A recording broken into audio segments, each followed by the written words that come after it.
El Papa Francisco hace poco lanzó una expresión que hay que considerarla con mucho detenimiento.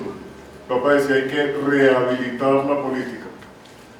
Y cuando uno habla de rehabilitar, está hablando de volver otra vez a poner en marcha, de poner en servicio algo que ha perdido su capacidad, algo que tiene una limitación, que tiene una verdadera falta de capacidad de ejercerse en todas sus dimensiones y en todas sus expresiones. Hay que tener en cuenta que la política es lo que le permite, es una de las expresiones que permiten que el ser humano desarrolle en plenitud su capacidad de ser humano. Pero nada, eso hay una cosa muy importante que quisiera subrayar en este día, y es que el ser humano se hace ser humano en la medida en que es capaz de construir con otros sociedad.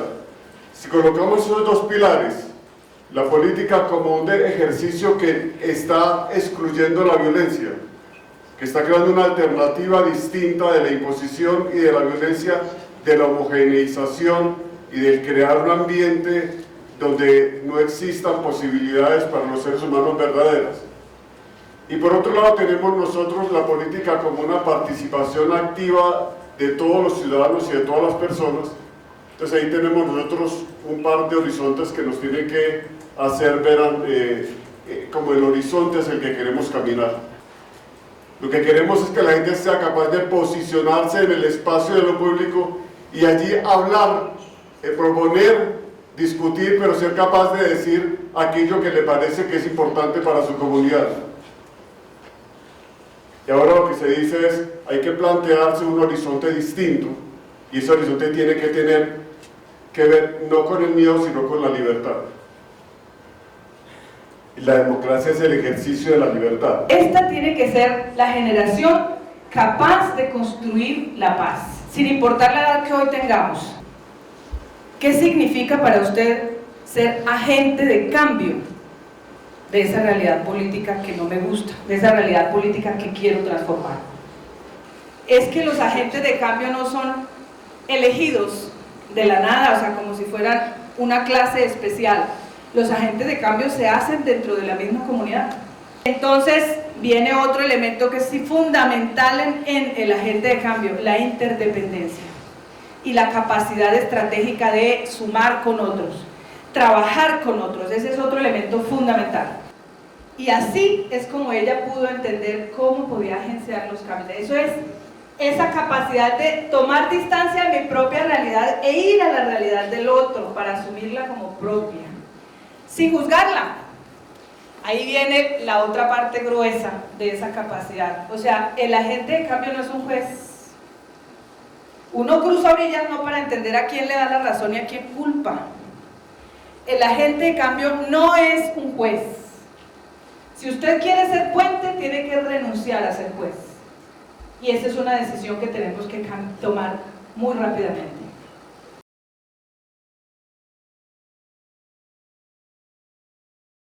Como hemos analizado el acuerdo, hemos identificado qué se ha acordado en concreto, estamos en diálogo con el gobierno de la FARC para apoyar el proceso de construcción del plan marco, que es la traducción del acuerdo en cadenas de política pública. Para nosotros ustedes son aliados estratégicos a nivel nacional, pero también a nivel territorial, y de alguna manera van a ser nuestros 5 sentidos en el país.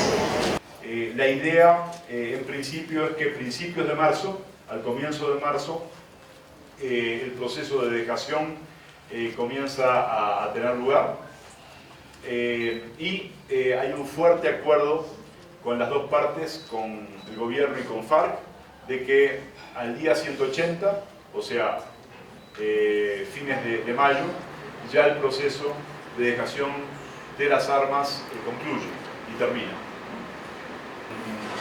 Otro tema que quisiera destacar tiene que ver con la seguridad y las garantías de seguridad para los líderes sociales. Naciones Unidas ya manifestó preocupación en cuanto a esta situación. Hay informaciones y hay reportes de que hay un número significativo de líderes que están siendo afectados por esta situación. El otro punto importante tiene que ver con la reincorporación o la reintegración de los miembros de FARC a la vida civil, ¿no? Este es otro desafío muy grande.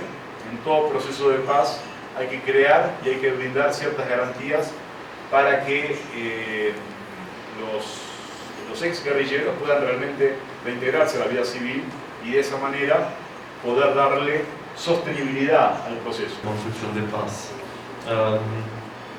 Es algo importante, creo que en Colombia, tener un objetivo conjunto y trabajar de manera conjunta con varios actores bastante distintos y poner verdaderamente la población civil, las comunidades en el centro de las preocupaciones.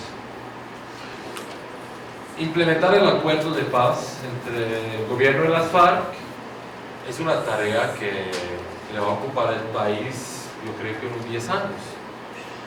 Algunos acuerdos van muy a mediano o largo plazo, van a ser procesos de implementación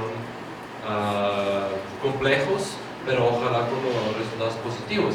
Entonces también vayan pensando cómo apoyar como sociedad civil a esto. Yo creo que el monitoreo, el apoyo, la verificación puede ser una de las cosas como puede apoyar la sociedad, pero hay que organizarse bien. Entonces también desde ahora al momento para ir pensándolo.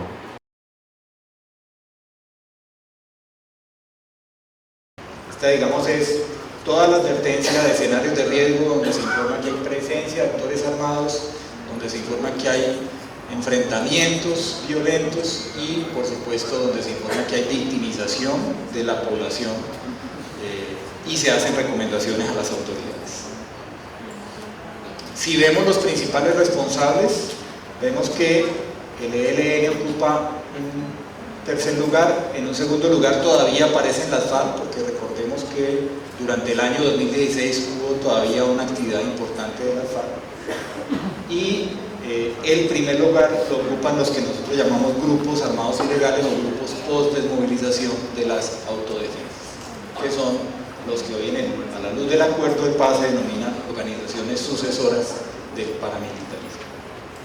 Una conclusión muy simple es que si bien estamos en un acuerdo de paz con las FARC, eso no significa que el conflicto armado esté terminado y que esté la paz definitiva, digamos, de este país a la vuelta de la esquina. Por otra parte, tenemos el fenómeno de las disidencias de las FARC. Se han identificado unos grupos dentro de las FARC que dicen no acogerse al proceso de paz, y estas disidencias ya están generando unos riesgos. En regiones como Amazonas, Guaviare, Paupés, Meta, Caquetá, Nariño y Putumayo hay disidencias activas, frentes en expansión, en reclutamiento, con nuevas prácticas de control territorial, articulados a las economías ilegales, asociados a otros grupos armados ilegales y en algunos casos asociados o vinculándose con organizaciones como el ELN o las AGC o grupos delictivos. En relación con el ELN, expansión y fortalecimiento de esta organización en zonas que fueron controladas por las FARC, han entrado a intervenir en los procesos económicos ilegales e informales, a regular la vida social.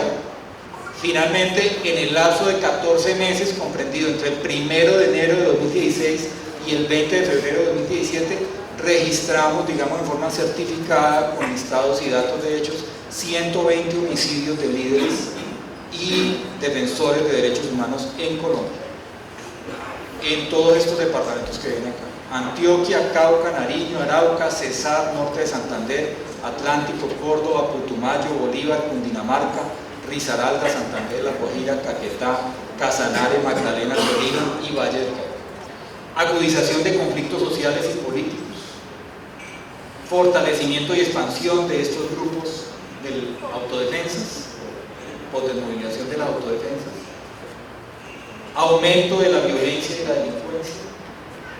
La crisis económica va a agravar las situaciones de empobrecimiento y exclusión social, y va a haber una falta de control por parte del gobierno, por parte del establecimiento frente a los factores de violencia, con una incapacidad estatal para brindar protección eficaz a los sectores vulnerables. Después de que gana el no, esa fue una bofetada para no solamente la paz, sino para los defensores de derechos humanos que estaban apoyando este proceso. ¿Qué significó? Que después del 2 de octubre se disparan los homicidios y se disparan los ataques contra líderes y defensores. ¿Por qué? A nuestro juicio es porque muchos sectores de extrema derecha de este país toman un segundo aire con esa victoria del no.